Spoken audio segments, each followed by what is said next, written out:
జై హింద్, జై భారత్, జై తెలంగాణ. ఫ్రెండ్స్, నేను మీ Girish Daramuni. Welcome to our channel Chitragupt. April 30, 2025కి నరేంద్ర దామోదర్ దాస్ మోదీ భారతీయ జనతా పార్టీ సర్కార్ కులగణ మేము ప్రక్రియ మొదలెడుతున్నాము, జనగణతో పాటు కులగణ కూడా ప్రక్రియ మొదలెడుతున్నామని చెప్పి యావత్ భారతావనిని ఆశ్చర్యచకితం చేసిందని చెప్పి కాంగ్రెస్ మాట్లాడుతుంది.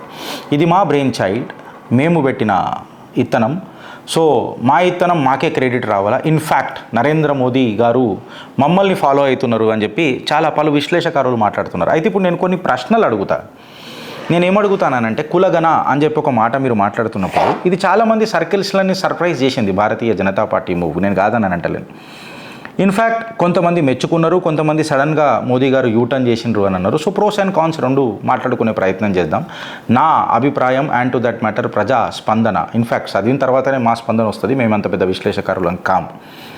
సో నరేంద్ర మోదీ గారి గవర్నమెంట్ ఏదైతే ఉందో దీన్ని ఏ రకంగా ఆలోచిస్తున్నది, అండ్ ఇన్ఫ్యాక్ట్ భారతవాణి దీన్ని ఏ రకంగా ఆలోచిస్తున్నది అని అంటే, according to the Congress it is a timely, bold and forward looking initiative అని చెప్పి కాంగ్రెస్ ఒప్పుకుంటుందా లేదా, నేను ఫస్ట్ మాట మాట్లాడుతాను. ఎందుకంటే మీ బ్రెయిన్ చైల్డ్ అని అన్నారు కాబట్టి.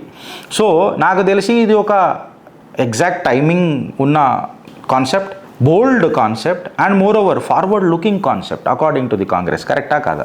ఇది వెనకటికి నాకు తెలిసి సోషల్ డెమోక్రసీని మెయింటైన్ చేయాలనంటే ఇన్ఫ్యాక్ట్ బాబాసాహెబ్ అంబేద్కర్ గారు కన్నా కలకు కూడా ఇది ఇన్లైన్లు ఉంటుంది అని చెప్పి వెనకటికి కాంగ్రెస్ మాట్లాడింది. ఇన్ఫ్యాక్ట్ ఇలా చిత్రగుప్తు కూడా అదే దౌరాస్తున్నది. ఇప్పుడు నేనేమంటున్నానంటే, అంబేద్కర్ గారి విజన్కి మిషన్కి మ్యాచ్ అయింది అని అంటే ఇది ఫార్వర్డ్ లుకింగ్ కాన్సెప్టే కాబట్టి. So let us consider this. ఒక్కసారి ఫస్ట్ టైం రాహుల్ గాంధీ గారికి సదుద్దేశం వచ్చి కులగణ మీద పాజిటివ్ యాంగిల్లో ఇలా భారతీయ జనతా పార్టీ కూడా దీన్ని ముంగటికి తీసుకుపోతుంది అని చెప్పి మనం అనుకుందాం. కులగణనే దేశానికి అంత ఇంపార్టెంట్ అయితే ఇది ఇంత పెద్దగా దీని లాంగ్ పెండింగ్ ట్రాన్స్ఫర్మేషన్ కి ఎందుకు మీరు ఇత్తనాలు నాటలే అన్న క్వశ్చన్ చిత్రగుప్త్ అడిగి ఈ ప్రశ్నకు Rahul Gandhi or to that matter Congress party ఏమైనా ఆన్సర్ ఇవ్వగలుగుతుందా? మళ్ళీ ఇంత పెద్ద లాంగ్ పెండింగ్ ట్రాన్స్ఫర్మేషన్ ఏదైతే ఉండేనో కులగణనే దేశంలో ఒక timely, bold and forward looking option అని చెప్పి మనం మాట్లాడుతున్నప్పుడు 1931 బ్రిటిషర్స్ కాలం నుంచి దీన్ని ఎందుకు ఆపిండ్రు? వెనకటికి బ్రిటిషర్సు మన భారతదేశాన్ని విభజించి పరిపాలిస్తేనే మనం భారతావనిని పరిపాలించవచ్చు అని చెప్పి మన జాతి వర్గాలలో మనను డివైడ్ చేసి ఇది ముంగటికి తీసుకొచ్చిరని మనం అందరికీ తెలిసిందే. సో ఇవాళ బ్రిటిష్ కలగన్న కళ ఇవాళ మనం తీసుకొచ్చినామా లేదా అన్నది పక్కకు పెడదాం.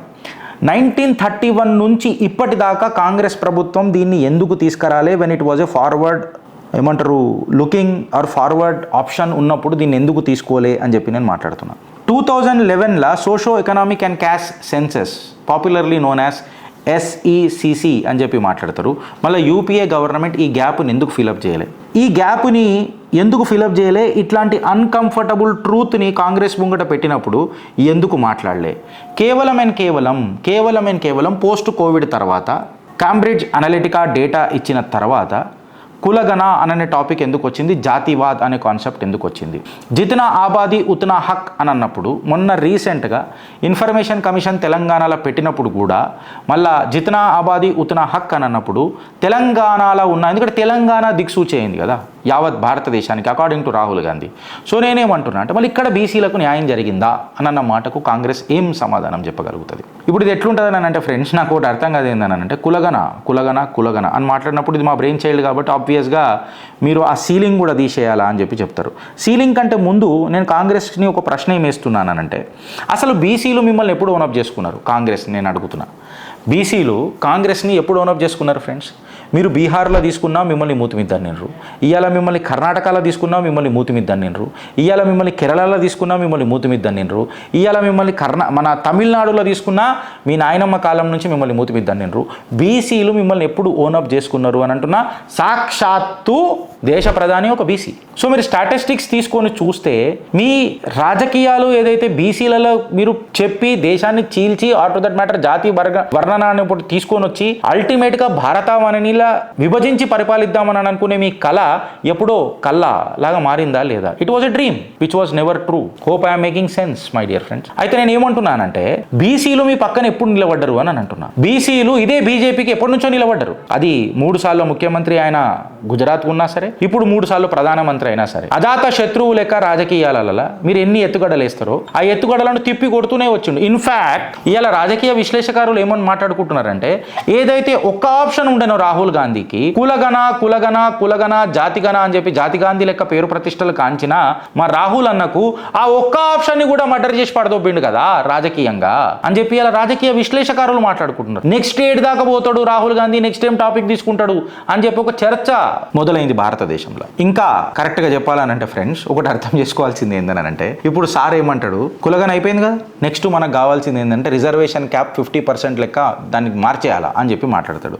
అయితే నేను కాంగ్రెస్కి రాహుల్ గాంధీకి ఏం చెప్తున్నానంటే, యావత్ భారతవానికి తెలిసిన ఒక విషయం ఏంటంటే మన దేశ ప్రధాని ఒక ఓబీసీ. ఇప్పుడు ఏదైతే మీరు సీలింగ్ గురించి మాట్లాడుతున్నారు కదా, 50% సీలింగ్ గురించి మాట్లాడుతున్నారు కదా ఫ్రెండ్స్, కాంగ్రెస్ ఏదైతే 50% దాటి మాట్లాడుతుంది కదా, రేవంత్ రెడ్డి గారు కూడా బీసీలకు 42% రిజర్వేషన్ ఇవ్వాలని చెప్పి కేంద్రానికి ఒక నివేదన పంపించారు కదా. ఇది భారతీయ జనతా పార్టీ చేయలేదనుకున్నారా?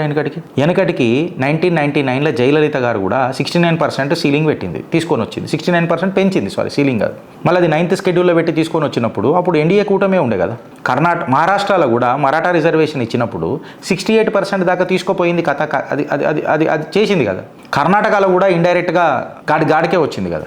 ఇన్ఫ్యాక్ట్ బీహార్లో కూడా వాళ్ళు 70 నుంచి 75% పోదామని అన్నారు. దట్ సుప్రీంకోర్టు అది మ్యాటర్ ఇప్పుడు సుప్రీంకోర్టులో ఉన్నదో లేకపోతే ఉన్నదో అని ఆబ్వియస్గా సుప్రీంకోర్టుని అయితే మీరు ధిక్కరించలేరు కదా. అది వేరే విషయం. భారతీయ జనతా పార్టీ ఆర్టికల్ 370 తీసుకొచ్చినట్టు లేకపోతే ఆర్ టు దట్ మ్యాటర్ మన అయోధ్య రామ మందిరం చట్టబద్ధంగా గెలిచినాక తీసుకొని వచ్చి సీలింగ్ తీసేస్తుందా ఎక్సెట్రా ఎక్సెట్రా, నేను ఇప్పుడు ఆ సబ్జెక్ట్లకు పోదలుచుకోలే.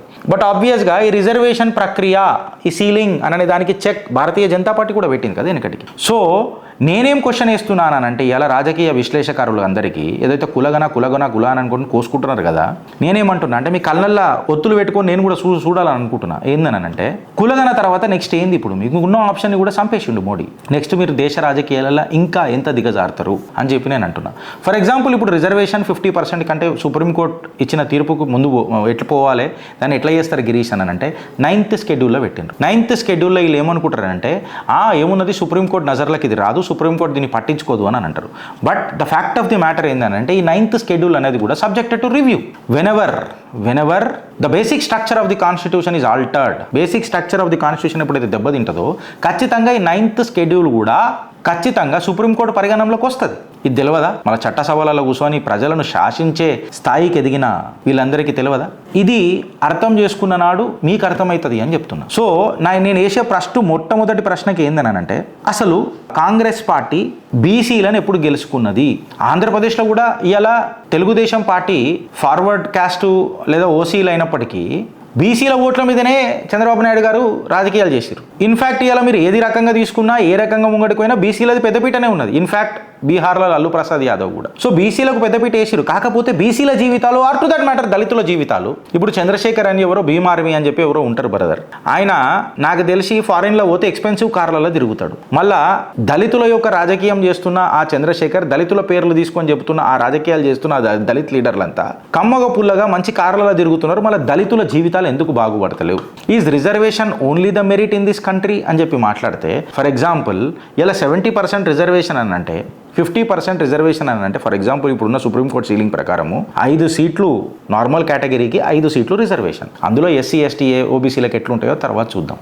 ఇప్పుడు నేనేమంటున్నా, ఈ కులగన కరెక్టేనా అని అంటే మళ్ళీ అకార్డింగ్ టు రాహుల్ గాంధీ చాలా పెద్ద స్ట్రాటజిస్ట్ కాబట్టి ఆయననే మోడీని ఒప్పించిండు అని చెప్తున్నారు కాబట్టి, కానీ ఏ రకంగా బీసీల వల్ల కాంగ్రెస్ బలోపేతమైంది అని చెప్పలేదు కాబట్టి నేను ఇలా అడుగుతున్నా ఏందని అంటే, నెక్స్ట్ డీలిమిటేషన్ ఖచ్చితంగా వస్తుంది. డీలిమిటేషన్ అయితే సీట్లు పెరుగుతాయి. సీట్లు పెరిగినప్పుడు నంబర్ ఆఫ్ సీట్స్ యొక్క డివిజన్ అనేది, ఆ ప్రక్రియ అనేది ఖచ్చితంగా మనము ఈ కులగన ఖచ్చితంగా చేయాలి. ఎందుకంటే distribution of the seats more important కదా.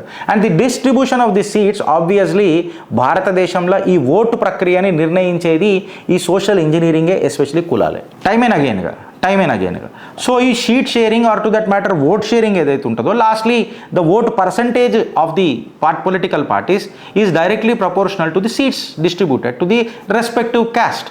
సో ఆబ్వియస్గా కులగన ఖచ్చితంగా చేయాల్సిందే కదా అని అంటే ఖచ్చితంగా చేయాల్సిందే. ఇలా సమాజ్వాదీ పార్టీ లీడర్లు కూడా సింపతి దళితులకు చూపించారు. కాకపోతే వాళ్ళని కేవలం ఒక ఓటు బ్యాంక్ రాజకీయాల మట్టుకే వాడుకున్నారు. ఒక పాలసీ ఫ్రేమ్ చేసి డీప్ రూటెడ్ సోషల్ డెవలప్మెంట్ చేసి ఆర్ టు దట్ మ్యాటర్ ఈ ఇవిల్స్ని ఏమైనా దూరం చేసిరానంటే ఇప్పటివరకు ఎవరు చేయలే. కేవలం ఒక వాళ్ళని వాడుకున్నారు తప్ప రాత్రి ఏది మారదు.